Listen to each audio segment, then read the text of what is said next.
الحمد لله نحمده ونستعينه ونستغفره ونؤمن به ونتوكل عليه ونعوذ بالله من شرور أنفسنا ومن سيئات أعمالنا من يهد الله فلا مضل له ومن يضلل فلا هادي له ونشهد أن لا إله إلا الله وحده لا شريك له ونشهد أن سيدنا ومولانا محمدا عبده ورسوله بالهدى ودين الحق الفلاح صلى الله تبارك وتعالى عليه وعلى آله وصحبه أجمعين وبارك وسلم أبدا.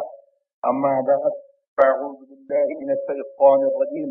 إن الله يأمركم أن تؤدوا الأمانات إلى أهلها صدق الله مولانا العلي العظيم وبلغنا رسوله النبي الكريم الأمين المكين ونحن على ذلك لمن الشاهدين والشاكرين والحمد لله رب العالمين. غوث اعظم زمانے بسر ساما مدد قبل ایگی مدد کعبہ ایما مدد انتظار کرم تستمن عینی رائے خدا جویو خدا بینو خدا دا مدد درود شریف اللہم صلی علی سیدنا و مولانا محمد خاتم الرجال و شفاعہ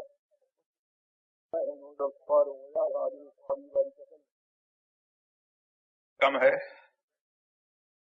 میں کوشش کروں گا کہ اس مختصر وقت میں جو وقت مقرر ہے اس وقت میں آپ کو کچھ اللہ تبارک و تعالی کا پیغام، اس کے رسول علیہ الصلوۃ والتسلیم کا پیغام آپ کو پہنچا دوں. اسی لیے میں نے آج تلاوت کے لیے آیت کریمہ کا ایک جز اس وقت کی نصیحت کے لیے منتخب کیا. یوں تو قرآن کریم کا ہر حرف منتخب ہے اور وہ اس کا کلام ہے کہ جس کے کلام میں کسی کو کوئی کلام ہو ہی نہیں سکتا، شک اور شبہ کی گنجائش ہو ہی نہیں سکتی، اور اس کا ہر کلام اور ہر پیام، ہر قول ہمارے لیے درس حیات ہے. تو اللہ تبارک و تعالی نے ہم کو اس آیت کریمہ میں ایک درس زندگی دیا ہے جو ہماری پوری زندگی پر محیط ہے. ایک فرد کی زندگی کے تمام گوشوں کا بھی احاطہ کرتا ہے وہ پیام، اور ایک فرد کو دوسرے فرد سے جو تعلق ہے تو اس کا بھی احاطہ کرتا ہے. یعنی پوری کمیونٹی اور پورے سماج، مسلم معاشرہ، ایک مسلم معاشرہ کیسا ہونا چاہیے اور مسلم معاشرے کی آپس میں کیا ذمہ داری ہے وہ بھی ہم کو بتاتا ہے. قرآن کریم کا ارشاد یہ ہے کہ بے شک اللہ تبارک و تعالی تم کو حکم دیتا ہے اے لوگوں کہ تم امانتیں ان لوگوں کے سپرد کرو جو ان امانتوں کے اہل ہیں، ان امانتوں کے مستحق ہیں، ان امانتوں کے مالک ہیں، ان کو امانتیں سپرد کرو. امانت ہر وہ چیز جس کو اللہ تبارک و تعالی نے بندے کو مکلف کیا ہے کہ وہ اس کی حفاظت کرے، وہ ہر وہ چیز جو ہے وہ امانت ہے. امانت جو ہے مال میں بھی ہوتی ہے. ہم نے آپ کو مال دیا کہ آپ یہ ہمارا مال رکھیے، تو یہ آپ کے پاس ہماری امانت ہے، اور آپ کی یہ ذمہ داری ہے اللہ تبارک و تعالی کے حکم سے کہ آپ اس امانت کو محفوظ رکھیں اور اس کو جوں کا توں باقی رکھیں، اس کے اندر کوئی چینج نہیں کریں، اس کی حفاظت کریں، اور پھر جب امانت دینے والا جو ہے جب اس کو مانگے تو آپ اس کو واپس کریں. یہ ایک امانت کا وہ مفہوم ہے جو عام طور سے جو ہے پبلکلی جو ہے جس کو عام پبلک سمجھتی ہے، لیکن امانت جو ہے وہ ہر چیز میں ہے. حضرت عبداللہ ابن مسعود رضی اللہ تبارک و تعالی عنہ کا قول ہے کہ امانت ہر شے میں لازم ہے، امانت کا لحاظ، یہاں تک کہ طہارت میں، پاکی میں اور غسل جنابت میں بھی امانت کا لحاظ جو ہے وہ لازم ہے۔ اور امانت جو ہے آدمی کو اپنے دین اور اپنے دنیا کے تمام معاملات میں جو ہے امانت کا لحاظ لازم ہے، یعنی جو جن چیزوں کی اس کو حفاظت کا حکم دیا گیا ہے ان چیزوں کی وہ حفاظت کرے۔ اور یہاں تک کہ علماء یہ فرماتے ہیں کہ امانت کا مطلب یہ ہے کہ اللہ تبارک و تعالی نے ہمارے جسم میں جو اعضاء رکھے ہیں اور ہمارے جسم میں جو پاورز اللہ تبارک و تعالی نے جو ہم کو پاورز پرووائڈ کیے ہیں، اللہ تبارک و تعالی کی ان پرووائڈڈ پاورز میں جو اللہ کی دی ہوئی طاقتیں ہیں ان میں بھی جو ہے آدمی کو امانت کا لحاظ ضروری ہے۔ یعنی مطلب یہ ہے کہ آنکھ کی امانت یہ ہے کہ اللہ تبارک و تعالی نے اس چیز کو دیکھنے کا حکم دیا ہے اس کو دیکھے، اور آنکھ کو جس چیز کو دیکھنے سے منع کیا ہے آدمی اس چیز کو نہ دیکھے۔ کان کی امانت یہ ہے کہ جو بات سننے کا حکم اللہ نے دیا ہے اس کو سنے، اور جو بات اللہ نے جس بات کو سننے سے منع فرمایا ہے اس سے جو ہے وہ باز رہے۔ ہاتھ کی امانت یہ ہے کہ جو کام کرنے کا حکم اللہ نے دیا ہے وہ آدمی اس ہاتھ سے جو ہے وہ کام کرے، اور جس سے منع فرمایا ہے آدمی جو ہے اپنے ہاتھ کو اس سے بچائے۔ پیر کی امانت یہ ہے کہ جہاں پر اللہ نے حکم دیا ہے جانے کا وہاں پر جائے، اور جہاں پر اللہ نے حکم دیا ہے نہ جانے کا وہاں پر ہمارا پیر نہ جائے۔ اسی طریقے سے جو ہے زبان کی امانت یہ ہے کہ جو بات کہنے کا حکم دیا ہے وہ کرے، وہ کہے، اور جس بات کو کہنے سے منع فرمایا ہے وہ نہ کہے۔ جس بات کو، جس چیز کو چکھنے کا حکم دیا ہے اس کو چکھے، کھائے، اور جس چیز کو چکھنے سے جو ہے اللہ نے منع کیا ہے اس کو نہ چکھے، اس سے دور رہے۔ ناک کی امانت یہ ہے کہ جس چیز کو سونگنے کا، اسمیل کرنے کا حکم دیا ہے اس کو جو ہے وہ اسمیل کرے، سونگے، اور جس چیز کو سونگنے سے منع کیا ہے اس کو نہ سونگے۔ تو آدمی کے پورے جسم میں جو ہے اس امانت کا حکم جو ہے اللہ تبارک و تعالی کا لاگو ہے۔ اور امانت جو ہے اس کے تین گوشے ہیں۔ ایک تو بندے کا جو معاملہ رب کے ساتھ ہے اس میں بھی اس کو امانت کا لحاظ ضروری ہے۔ ایک بندے کا معاملہ جو اپنے نفس کے ساتھ ہے اس میں بھی امانت کا لحاظ ضروری ہے، اور ایک بندے کا معاملہ جو بندوں کے ساتھ میں ہے اس میں بھی امانت کا لحاظ ضروری ہے۔ اسی امانت میں سے یہ ہے کہ بندہ جو ہے دوسرے بندے کو بھلائی کا حکم دے اور برائی سے اس کو روکے، یعنی امر بالمعروف، بھلائی کا حکم دینا، والنہی عن المنکر، اور برائی سے روکنا، یہ بھی جو ہے وہ امانت کے قبیل سے ہے۔ تو جب مسلمان جو ہے کسی بندے کو بھلائی کا حکم دیتا ہے تو یہ نہیں ہے کہ وہ حکم جو ہے اس کا حکم ہے، بلکہ وہ رب کی، اس کے رسول کی، اللہ کی اور اس کے رسول صلی اللہ تبارک و تعالی علیہ وسلم کی اور دین کی، اور جو اس کے بزرگ ہیں اس کے اوپر صحابہ کی، اہل بیت کرام کی، بزرگان دین کی ایک امانت جو اس کے پاس ہے اس کے لیے وہ اس بندے کو وہ سونپتا ہے۔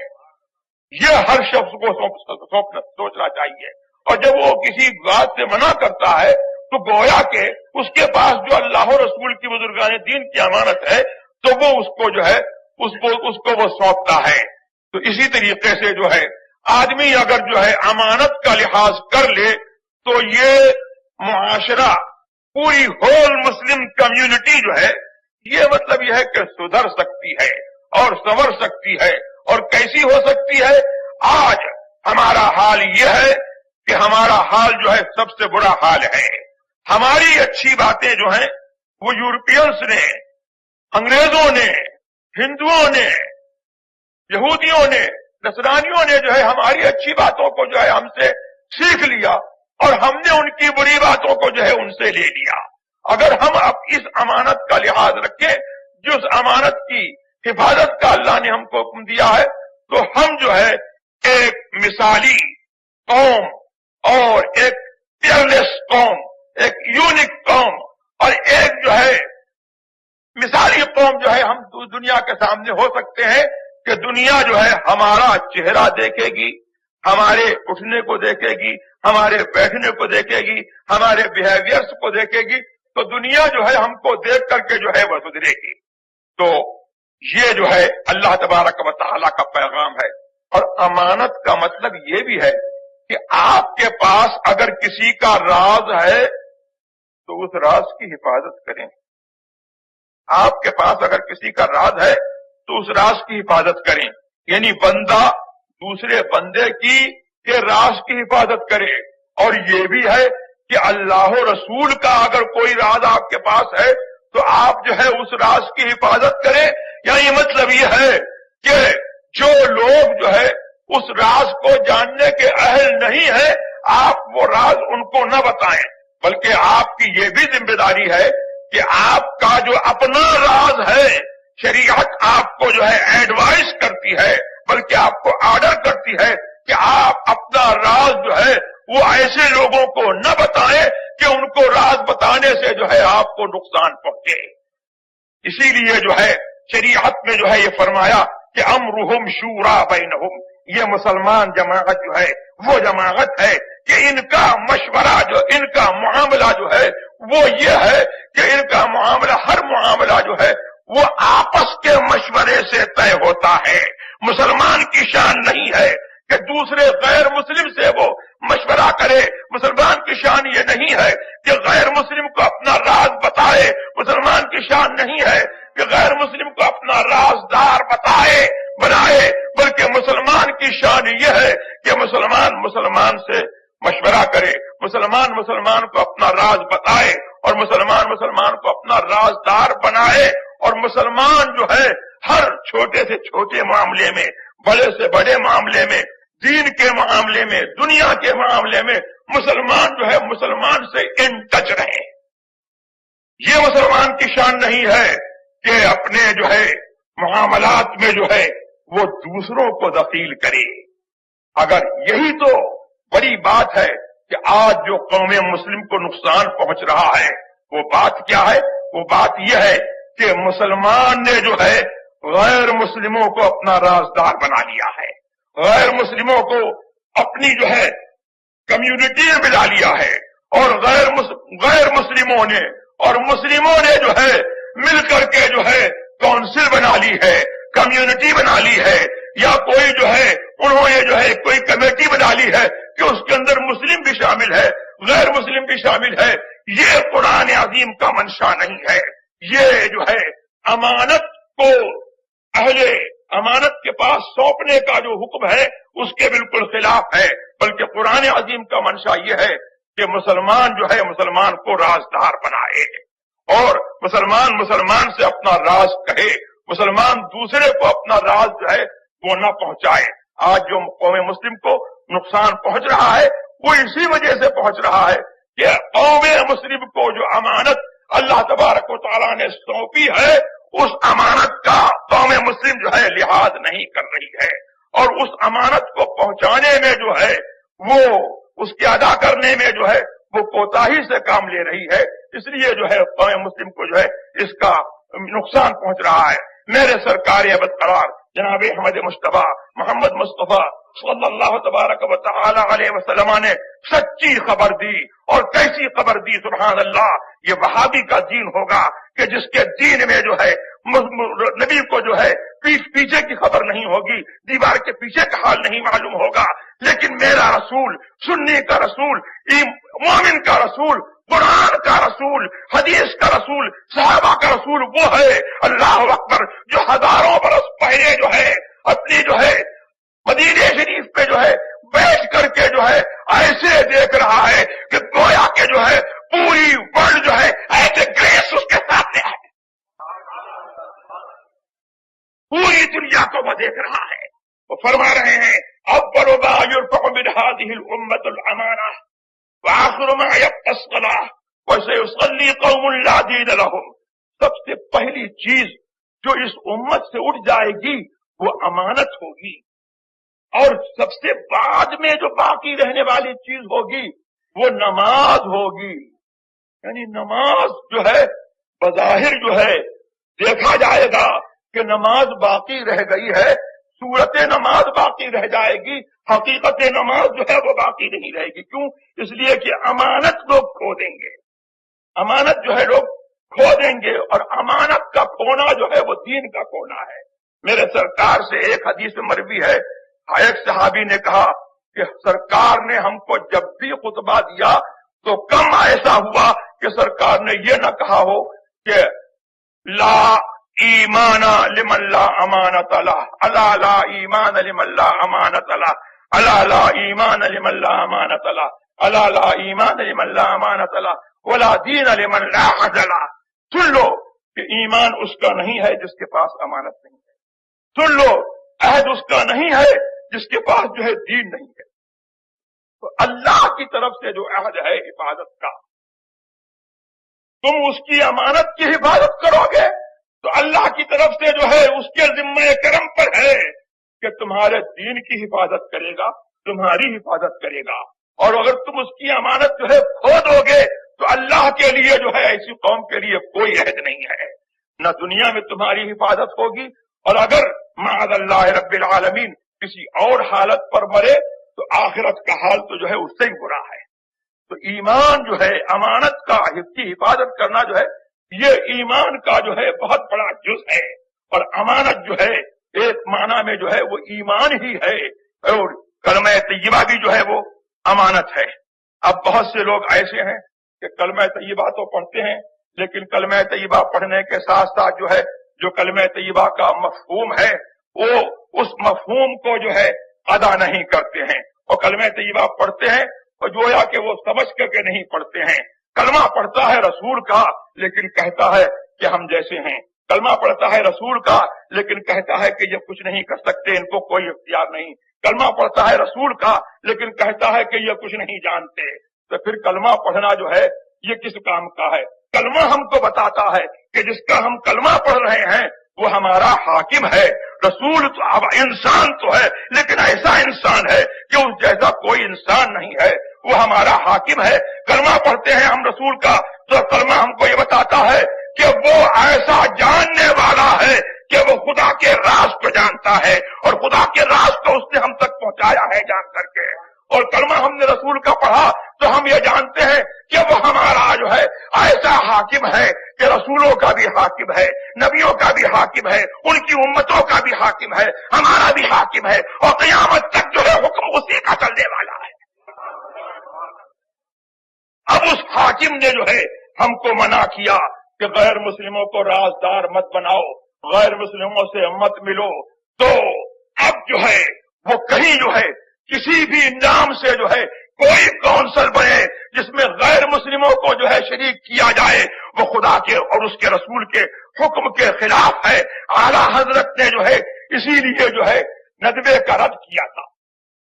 حضور کے زمانے میں بھی جو ہے ندوہ تھا، حضور کے زمانے میں جب حضور تشریف فرما تھے تو بھی ندوہ تھا. تو ندوے کا کیا کام تھا؟ ندوے کا کام یہ تھا کنسپائریسی اگینسٹ مسلم. اس کا کیا کام تھا؟ کنسپریسی اگینسٹ مسلم، مسلمانوں کے خلاف جو ہے سازش کرنا اور رسول کے خلاف سازش کرنا. اس زمانے کے ندوے والے جو ہے کیا سوچتے تھے؟ رسول کو قتل کر دو معاذ اللہ، رسول کے دین کو جو ہے برباد کر دو معاذ اللہ، رسول کو قید کر دو معاذ اللہ، رسول کو ان کے گھر سے نکال دو، ان کے شہر سے نکال دو. یہ سب قرآن کریم کے بارے میں قرآن کریم میں ان کی سازشوں کا اللہ تبارک تعالیٰ نے ذکر کیا. تو اس زمانے میں جو ندوہ تھا وہ بھی رسول کے خلاف جو ہے سازش کرتا تھا. اب اس زمانے کا ندوہ جو ہے اس نے بھی جو ہے رسول کے دین کے خلاف یہ سازش کی اور اس نے نعرہ لگایا کہ ہر کلمہ گو مسلمان ہے. میں کہتا ہوں کہ ہر کلمہ گو مسلمان ہے. یہ بات جو ہے اپنے اطلاق پر ایبسولوٹلی جو ہے یہ بات صحیح نہیں ہے. وہ کلمہ گو مسلمان ہے جو رسول اللہ صلی اللہ تبارک و تعالی کو غیب داں سمجھتا ہے، جو ان کو اپنا حاکم سمجھتا ہے، جو ان کے پورے دین پر ایمان رکھتا ہے، وہ کلمہ گو مسلمان ہے. اور وہ کلمہ گو مسلمان نہیں ہے کہ کلمہ تو پڑھتا ہے لیکن رسول کے دین کے خلاف کنسپریسی کرتا ہے. اس کے مصداق جو ہے وہابی ہیں کہ وہ رسول کے دین کے خلاف جو ہے کنسپائریسی کرتے ہیں، منافقین کی بولی بولتے ہیں، کہتے ہیں کہ رسول کو غیب کی خبر نہیں. اس کے مصداق رافضی ہیں کہ وہ صحابہ کو جو ہے گالی دیتے ہیں اور حضور صلی اللہ علیہ وسلم کے دین کی جو ہے کا مذاق اڑاتے ہیں اور حضور کے دین کے ضروریات کے منکر ہیں. اور اس کے مصداق جو ہے سنی کے علاوہ جو ہے ہر بد مذہب جو ہے اس کا مصداق ہے. تو میرے رسول کا حکم یہ ہے کہ سنی آپس میں مشورہ کرے، سنی سے متحد رہے. تو اس زمانے کا ندوہ جو ہے رسول کے خلاف کنسپائریسی کرتا تھا، اس زمانے کا ندوہ جو ہے وہ بھی رسول کے دین کے خلاف کنسپائریسی کرتا ہے. اب ندوے کا نام چاہے بدل جائے لیکن اس کا اگر جو ہے مقصد اور اس کا پرپز اور اس کا موٹو جو ہے اگر ایک ہے کہ سنی اور غیر سنی کو جو ہے اکٹھا کر کے معاذ اللہ رب العالمین دین کے پرنسپلز کو جو ہے بالکل جو ہے بدل دینا، تو یہ جو ہے یہ بھی جو ہے ایک ندوہ ہے اور یہ بھی ندوے کا ایک نیا روپ ہے. میں کہنا چاہتا ہوں کہ اس زمانے میں جو ہے بمبئی میں علماء کونسل بنے یا پاکستان میں جمہوری ملی کونسل بنے، جمہوری ملی کونسل جو ہے یہ اجتماعی ضدین ہے. ایک طرف جمہوری، دوسری طرف ملی. انگریزی کی ڈکشنری اٹھا کر کے دیکھو، سیکولرزم جو ہے، سیکولر کس کو کہتے ہیں جو بے دین ہو، جمہوریت کس کو کہتے ہیں جو لادینیت کا نام ہے. تو لادینی اور ملی یعنی دینی ان کا جو ہے اتحاد نہیں ہو سکتا ہے. اسی طریقے سے علماء کونسل میں جو ہے رافضیوں کا، بوریوں کا، قادیانیوں کا، وہابیوں کا اور سنیوں کا جو ہے اتحاد نہیں ہو سکتا ہے. اور جس نے ایسا اتحاد کیا ہے اس نے جو ہے دوسرے شکل میں جو ہے ندوے کو جو ہے دوسرا نام دیا ہے، اس نے جو ہے ندوہ قائم کیا ہے. تو میرا جو ہے آپ سے جو ہے صرف یہی جو ہے کہنا ہے کہ اہل سنت کے مسلک کے اوپر جو ہے آپ حضرات قائم رہیں اور سنی جو ہے سنی کے ساتھ جو ہے متحد رہے، سنی کو رازدار بنائے. سنی علماء کونسل بنے یا سنیوں کی جو ہے کوئی مشورت کمیٹی بنے، الحمدللہ چشم ماں روشن و دل ماں شاد. اور اگر جو ہے کوئی اس قسم کے اس کے خلاف جو ہے اگر کوئی روش چلتی ہے تو آپ جو ہے اس سے ہوشیار رہیں. ان اللہ یامرکم ان تؤدوا الامانات الی اہلھا. اللہ کا حکم یہ ہے کہ اللہ کی امانتیں جو ہے ان کے اہل کے اور ان کے جو مالک ہیں، ان کے جو مستحق ہیں، ان کو سونپو. اپنا رازدار غیروں کو مت بناؤ. اسی میں جو ہے آپ کا فائدہ ہے. قرآن کریم نے ارشاد فرمایا یا ایھا الذین آمنوا لا تتخذوا بطانة من دونکم لا یعلونکم خبالا قد بدت البغضاء من افواہہم وما تخفی صدورهم اکبر. اے لوگو، اپنے سوا، مسلمانوں کے سوا جو ہے سنیوں کے سوا دوسروں کو اپنا رازدار مت بناؤ. ان کے ساتھ مت بیٹھو، ان کے ساتھ جو ہے راز کی باتیں مت کرو، اس لیے کہ وہ تمہارے گھاٹے میں، تمہارے خسارے میں، تمہیں نقصان پہنچانے میں گئی نہیں کریں گے، کوئی قصر نہیں چھوڑیں گے. اور ان کی عداوت جو ہے ان کے منہ سے ظاہر ہو چکی اور جو ان کے دل چھپائے ہوئے ہیں وہ بہت بڑا ہے. اللہ تبارک و تعالیٰ مسلمانوں کو سمجھ دے اور ہم کو، تم کو، سب کو صحابہ کرام کے اور اہل بیت اعظام کے مسلک پر قائم رکھے، جس کی ترجمانی آج مسلک اعلیٰ حضرت کے نام سے ہوتی ہے. اس کا نام جو ہے دوسرا جو ہے نام مسلک اعلیٰ حضرت ہے، ورنہ یہ دین جو ہے حقیقتاً صحابہ کا دین ہے، رسول اللہ کا دین ہے.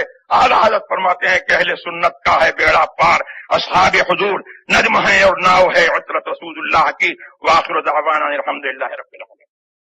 معزز برادران اسلام، امام اہل سنت امام احمد رضا قادری بریلوی علیہ رحمت والرضوان نے جہاں ہمیں ایک صاف ستھرا عشق رسالت میں ڈوبا مسلک عطا کیا، وہیں آپ نے مسلمانوں کی مذہبی، سماجی اور سیاسی رہنمائی کے لیے 7 ربیع الاول 1339 ہجری مطابق 17 دسمبر 1920 عیسوی کو بریلی شریف میں ایک تنظیم کل ہند جماعت رضائے مصطفیٰ کی بنیاد بھی رکھی.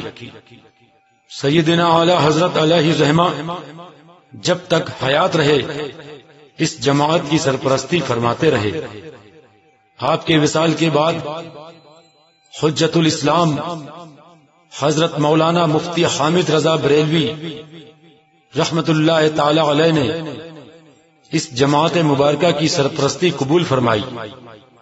وہ جب تک حیات رہے اس کے بالوں پر سنوارنے اور ترقی کی منزلوں تک پہنچانے میں لگے رہے۔ آپ کے بعد تاجدار اہل سنت حضور مفتی اعظم مولانا شاہ مصطفیٰ رضا نوری بریلوی رحمت اللہ تعالی علیہ نے سرپرستی و قیادت فرمائی۔ اس کے علاوہ بے شمار علماء کرام اور مشائخ اعظام نے اس کی عمومی سرپرستی قبول کرتے ہوئے تعاون کا ہاتھ بڑھائے رکھا۔ جماعت رضائے مصطفیٰ کے پرچم تلے ہمارے اکابرین نے قوم و ملت اور دین کی جو خدمت کی ہے وہ آب زر سے لکھے جانے کے قابل ہے۔ آج مسلمان جن حالات سے دوچار ہیں، جن مسائل میں گرفتار ہیں، ایسے میں ضرورت اس بات کی ہے کہ اس مبارک جماعت کی شاخیں ہر شہر اور ہر علاقے میں قائم کی جائیں اور مرکز اہل سنت بریلی شریف سے جڑ کر اسلام و سنیت کی حفاظت اور فروغ کے لیے کام کیا جائے۔ اہل سنت کی جماعت ہے رضائے مصطفیٰ، اہل سنت کی جماعت ہے رضائے مصطفیٰ، راہ تنظیم و شریعت ہے رضائے مصطفیٰ۔ بڑھ رہی ہے دہریت ہے آج دور پرفتن، واقعی تیری ضرورت ہے رضائے مصطفیٰ۔ فی الحقیقت ہے زمانہ مقتضی تیرا ہی، اب بالیقین تیری ضرورت ہے رضائے مصطفیٰ۔ جماعت رضائے مصطفیٰ کے موجودہ سرپرست جانشین حضور مفتی اعظم حضرت علامہ مولانا مفتی محمد اختر رضا خان اظہری مدد اللہ العلی ہیں، اور کل ہند صدر حضرت کے فرزند علامہ محمد اسجد رضا خان قادری مدد اللہ العلی ہیں، جن کی رہنمائی میں ہندوستان اور دیگر ملکوں میں ہزاروں سنی نوجوان دین و سنیت کی تبلیغ اور مسلک اعلی حضرت کے فروغ کے لیے کام کر رہے ہیں۔ اگر آپ مسلک اعلی حضرت کی ترقی کے لیے اور وہابیوں، غیر مقلدوں اور جماعت اسلامی کے فتنوں سے سنی مسلمانوں کو بچانے کے لیے کوئی کمیٹی یا انجمن بنانا چاہتے ہوں تو مرکز سے اجازت حاصل کر کے جماعت رضائے مصطفیٰ کی شاخ قائم کیجیے۔ اس طرح آپ مرکز سے جڑ جائیں گے اور دین و سنیت کی اشاعت کا کام کرنا آسان ہو جائے گا۔ اگر آپ اپنی کمیٹی یا انجمن کا نام تبدیل کر کے جماعت رضائے مصطفیٰ رکھنا چاہتے ہوں تو مرکز سے اجازت حاصل کر کے ایسا کر سکتے ہیں۔ اگر کوئی سنی صحیح العقیدہ شخص جماعت رضائے مصطفیٰ کا ممبر بننا چاہے تو بآسانی بن سکتا ہے اور ممبرشپ نمبر حاصل کر سکتا ہے۔ اگر آپ جماعت رضائے مصطفیٰ کے ممبر بننا چاہتے ہوں تو انگریزی میں ممبر لکھ کر SMS کریں۔ اگر آپ اس کی شاخ قائم کرنے کے لیے معلومات حاصل کرنا چاہتے ہوں تو جماعت لکھ کر SMS کریں۔ آپ جو بھی SMS کریں اس کے آخر میں اپنا نام، پھر بریکٹ میں عمر اور پھر مکمل پتہ ضرور لکھیں۔ SMS اس نمبر پر کریں 9960861212، کنٹری کوڈ +91، فون نمبر اور ای میل ID اسی CD میں شامل ایک ٹیکسٹ فائل میں موجود ہے جسے کمپیوٹر پر دیکھا جا سکتا ہے۔